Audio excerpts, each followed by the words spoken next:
Like everyone else, I want to thank the organizers and congratulate them for an extraordinarily well-conceived conference that I think has been very stimulating for all of us. Especially want to thank Maggie and Lenny and Kathy for making this happen and for including me, for including us in this conversation. This is over the course of several days we've talked. Over the course of several days we've talked about transnational trajectories, and we've talked about historical trajectories that have taken us from the very earliest colonial moments to the present day. So I would like to begin with the present moment.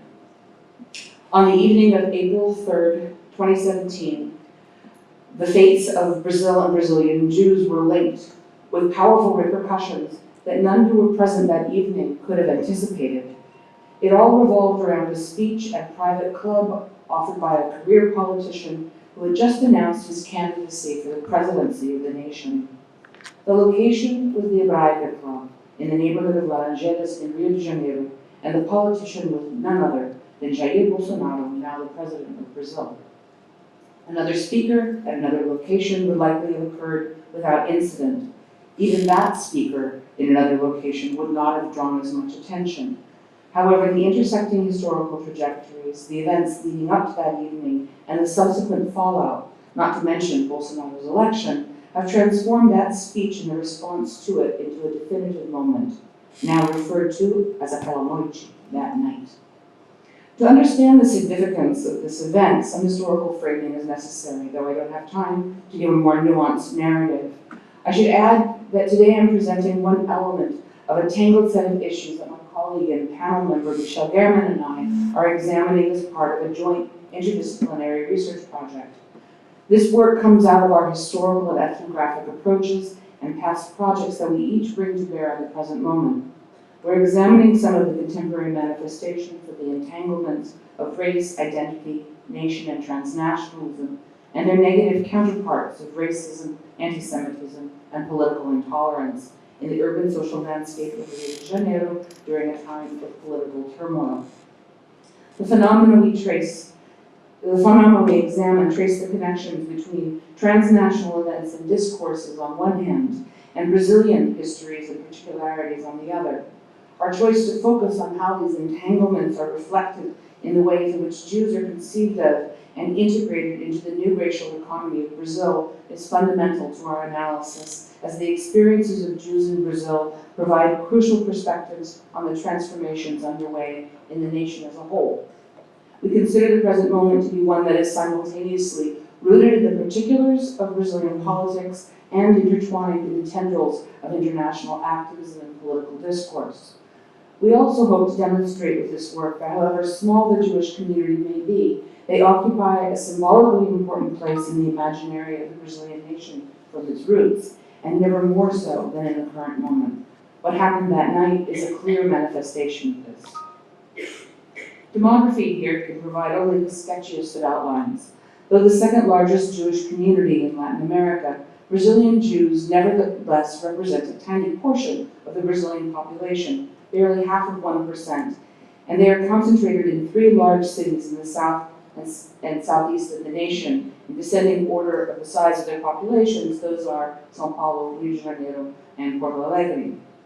These demographic facts suggest that perhaps Brazilian Jews are socially and politically an insignificant population. However, that is very far from the truth. In the world's largest Catholic country, these non-Christians figure prominently in Brazil's modernizing project, from their place in the imaginings of the colonial period as translators and traders, through the philo-Semitism of Dom Pedro II during Brazil's imperial era, to the masters in industry of the mid-20th century. Through their integration throughout the academy and the arts, Jewish presence and visibility has had a fruitful relationship with constructions of Brazilianness. In spite of the deeper history, most Jews in Brazil are 20th century immigrants and their descendants. They have come to Brazil from over 60 countries of origin, many as impoverished immigrants. Historical arcs have a way of juxtaposing and intensifying certain factors. For example, Jewish communities consolidated in the mid-20th century and formalized around community institutions. Significantly, the mid-century also saw the establishment of the State of Israel and a subsequent series of conflicts that drew the attention of the world and compelled Jewish communities around the world to organize in support of that fledgling nation. So while temporal distance from immigration and spatially distant processes of nation formation influenced the ethos and the identity of the Jewish community in Brazil, at the same time, local political and cultural forces also contributed to shaping these Jewish communities, including the particularities of their metropolitan homes in São Paulo and Rio de Janeiro most especially, the former being the center of commerce and finance, and the latter the center for film and television and the nation's capital until 1960. The military coup in 1964 had profound effects on these linked communities and their relationship to the nation they considered home. Although there are parallels among Jewish communities and other nations of the Americas, it is the particular Brazilian context that is relevant for a full understanding of the present political moment. Additionally, the post-war period also saw the emergence of a peculiar relationship between Brazil and Israel, as these two states became politically entangled. Prior to the 1964 coup, Brazil was among the first nations to recognize the new state of Israel. After the coup in 1966, Israel's President Zalman Shazar visited Brazil as the official guest of President Castelo Branco. Over the course of the second half of the 20th century, the Brazilian Jewish community maintained internal equilibrium by following an unstated but broadly understood practical principle. Members of the formal Jewish community should not engage in public critique of either the State of Israel or the Brazilian government. This self-protective position was especially relevant during Brazil's military dictatorship. Jews who engaged in critiques of Israel's government or who were involved in the opposition in Brazil ended up removing themselves from Jewish communal life and engaging in social justice and human rights activism through non-Jewish political organizations. This communal consensus effectively silenced leftist Jewish perspectives. A major transformation began about 2 decades ago that has put pressure on this tacit agreement, brought on by a series of shifts in internal and external forces in relation to both the country and the community. Among these forces is the alteration, some might say backlash, in the national political scene with the reemergence of the neoliberal right wing and the consolidation of the new evangelical right wing with clear authoritarian elements. The Jewish community finds itself once again having to position itself in relation to national politics, but this time they are not speaking with a unified voice. The tacit agreement definitively ruptured that night, with far-reaching consequences both within and outside of the Jewish community. As I said, this rupture came in 2017. First, in February of that year, members of the Jewish community sought to bring a controversial member of Congress from Rio de Janeiro to speak at the Hebraica Club in São Paulo. It should be noted that the Hebraica Club is not only the world's largest Jewish social and athletic club, but it is also a major point of reference for the city of São Paulo and for the Jewish community at the national level. The politician in question was Jair Bolsonaro, a far right-wing member of the military who has advocated for a return of the military government. However, community and club members in São Paulo roundly rejected the idea of his presence at the club and organized a successful campaign, including a Change.org petition, to retract the invitation. By now, Bolsonaro has gained attention around the world, but in early 2017, he was not well known outside of Brazil. He did catch the attention of Australian journalist Gavin Fernanco, who speculated that Bolsonaro might be, and I quote, the world's most repulsive politician, which is a powerful statement, especially if you consider the global competition that he had in 2017 for such a title. Bolsonaro gained notoriety when he called for the assassination of then-President Fernando Henrique Cardoso, a former political exile. Later in 2016, during President Dilma Rousseff's impeachment hearing, he defended and praised the very man who tortured her during the military regime, and then he dedicated his pro-impeachment vote to that colonel by name. The list of offensive actions and statements is long and well documented and includes telling the Workers' Party member of Congress, Maria do Rosario, that the only reason that he didn't rape her was because she was ugly and did not deserve it. That was an offense for which he was obliged to pay compensation, but that hasn't slowed him down at all. He repeatedly provoked openly gay Congressman Jean-Villes with homophobic insults, and it should be noted, in case you haven't heard, that with Bolsonaro's assumption to the presidency, the threats against Villes intensified until he felt obliged just a month ago to step down from his elected position and leave the country out of concern for his safety, such as the political climate in Brazil today. In an example related to Jews and reviving the relationship with Israel from the era of the military dictatorship, when during his visit to that country in 2016, Bolsonaro declared that Israel should be a model for Brazil in areas of security. Unpacking the significance of that would require far more time than we have here and take us in an entirely different direction. I barely scratched the surface of the history of his provocations, but offer as a final example his 2015 appearance on a television humor program in which he praised none other than Adolf Hitler as a politician and a general. So for many in the Jewish community, the very idea of inviting such a foul person to speak at a Jewish institution was antithetical to their communal values, hence the protests and rejection of his appearance at the Hebraica in São Paulo. With the Hebraica Club's speech in São Paulo canceled, the president of the unrelated Hebraica Club in Rio de Janeiro extended an invitation to Bolsonaro to speak at that much smaller club in the name of the community. Importantly, the Hebraica Club in Rio does not occupy the same social space or cultural significance as the club in São Paulo, and does not represent the Jewish community either numerically or politically. So on multiple levels, the president of the Hebraica Club in Rio was not empowered to invoke the community in extending the invitation of the candidate, who hadn't yet announced his candidacy at the time of the invitation.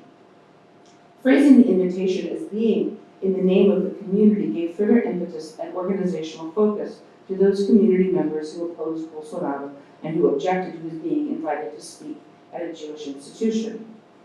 Members of the Jewish community spoke out on social media against the invitation, and when it became clear that his speech before an invitation-only audience at the club was going to proceed, they organized to protest in front of the club. That night, just before Bolsonaro was to speak, a crowd gathered outside of the club, carrying signs and banners and chanting against both Bolsonaro and those who accepted the invitation to hear him speak. The invitees entered the club through a specially barricaded entrance guarded by the military police. Over the course of the evening, several hundred people came and went on the sidewalk outside the club. Blocking the sidewalk, they spilled out onto a lane of oncoming traffic on the busy Laranjeira Street during rush hour, further contributing to the usual congestion of vehicles wending their way up the hill. The light cast on the protest was strangely blue, reflecting off the blue and white checkered front of the Hebraica Club, punctured by red flashes from the tops of police vehicles directing traffic around the protest. The main impetus for the protest organized around the hashtag Não Nosso Nome, not in our name, an explicit rejection of the wording of the invitation. The gathered protesters ranged in age from adolescent to elderly and included both Jews and non-Jews, although the Jewish presence was the most visible and the most relevant. They were gathered in protest as Jews. I say the most visible because a couple of the Zionist youth groups in Rio came wearing their t-shirts that identified them as such, and as such, they received the greatest criticism afterwards from the official community leaders that they were participants and not organizers of the protest. Beyond the unheard of occasion of Jews protesting in front of a Jewish institution in Brazil, what distinguished this protest from any other I've ever attended became clear to me as I tried to take photos of the signs to capture their messages. Usually, protests face outward to inform passers-by, even possibly to bring them in to the protest. However, in this case, all of the signs were facing inwards, towards the building, towards the audience that was entering the building. This was made clear not just by the way the protesters occupied the space in front of the club, but also by the content of the signs and the chants. Their chants addressed the full range of Bolsonaro's offenses, including sexism, racism, his defense of the military regime and its actions. They chanted, "Ai que horror defender procurador. Judeu Sionista Não Apoia Fascista. Ele apoia estuprador. Quem permite tortura esquece do Shoah. And Judeus sem memória, Jews without memory, referring to the importance of remembering both the military regime and the Nazi regime. It was this last chant that was cited by the formal community as a source of particular offense, as it was misheard, not as Judeu Sin Memoria, but as Judeu Sin Vergonha, shameless Jews, which actually sounds a lot worse in Portuguese. So what's at stake in the difference in perspective between those who were inside the club listening and those who were outside the club chanting is the connection between what may be perceived as particularly Jewish experiences and crimes against humanity in the Brazilian context. Specifically, those inside the club could separate the collective experience of genocide, which they claimed is uniquely Jewish, from the political history of Brazil defended by the politicians speaking before them, and from the extremes of inequality all around them. Those outside the club made explicit the connections between multiple forms of bigotry and violence, rejecting particularism, universalizing the Holocaust, and recalling Brazil's military regime by carrying signs such as these, with both Jewish and non-Jewish victims of the military regime, and chanting "Aqui o horror," defending the torturador, what a horror, defending the torturer. They called for justice and a total commitment to human rights, and emphasized the intersections between racism, sexism, homophobia, and social and economic inequality. The responses to the protests were swift and revealing. The president of the Jewish Federation of the state of Rio de Janeiro, the umbrella organization for the federated institutions, released a video immediately after condemning the protest as a threat to the community, implicitly criticizing the protest as an unsavory and dangerous act of airing the community's dirty laundry. He also emphasized the importance of remaining united within the community, simultaneously evoking the tacit agreement of the past, and acknowledging that the protest signified another instance in the breaking of that agreement. Significantly, in his remarks, he addressed the protesters, especially the youth, who are both more vulnerable and more connected to the community through their families and their youth movements. And he criticized the protest, rather than publicly criticizing the club president for extending the invitation to such a divisive political figure. Another important part of the story is that inside the club, as was revealed later through both audio and video that circulated widely on social media, Bolsonaro's speech was unmoderated and fully represented all of those views that made him so objectionable to those who were assembled outside. He appeared to have been energized and empowered to speak with even greater clarity, becoming almost a caricature of himself. The audience laughed and applauded when he insulted again and again Afro-Brazilians, indigenous people, women, and LGBTQ people. In fact, on the list that circulate of the top most offensive things that Bolsonaro has said, and we can look those up because there are lots of them, 2 of the top 10 were uttered that night at the Hebraica, and in those lists they are labeled as such, and indicated in political cartoons such as this one, indelibly linking Bolsonaro with the Jewish community. I want you to note that the particular quote that's reproduced in this political cartoon, his choice of vocabulary equating Afro-descendants with cattle makes what was already an offensive statement even worse. The political cartoons such as this one illustrate not just what Bolsonaro said, but where he said it, and this is most significant here, that the Jewish audience inside listening to him was with him, intertwining the Jewish community with Bolsonaro's rise to power. Since that night, the Bolsonaro supporters among the community leadership and the opposition have further entrenched, each empowered by the outcome of the election, each acknowledging that there has been damage to the cohesion of the community. Each side draws on shared Jewish history to support their position, while the protesters invoke the Holocaust as a universal lesson on the consequences of unchecked bigotry. The Jewish leaders took the protest to be simultaneously a betrayal within the community and an attack on the community from without, by invoking the pogroms of Tsarist Russia. It is as though they recognize only those inside the club as legitimately part of the Jewish community, and dismiss the concerns of those outside as both illegitimate and hostile to the very survival of the Jewish community, when they refer to that night, and now, and without irony, as the pogrom of Laranjeiras. In spite of no history of organized anti-Semitism in Brazil, the Brazilian Jewish community knows that the borders between Brazil and Argentina are porous and transnational ideas flow easily. So it is not surprising, but nevertheless worth noting, the ways in which historical incidents of anti-Semitism are the frame of reference for the Jewish community in the broadest sense. As occurs elsewhere, Jewish community leaders confuse politicians' support for the State of Israel with philo-Semitism and fail to consider the implications of ideologies of hate. Here in the US, for example, in moments like the August 2017 Charlottesville demonstrations, neo-Nazis, white nationalists, and the KKK made clear that they see Jews with the same hate-filled eyes they see blacks when they chanted blood and soil. Our fates are linked. When I interviewed right-wing Jews in Rio this past July, they explained that people in the community have every right to disagree, but that the protesters harmed the Jewish community by drawing negative attention to the community and making the protest public.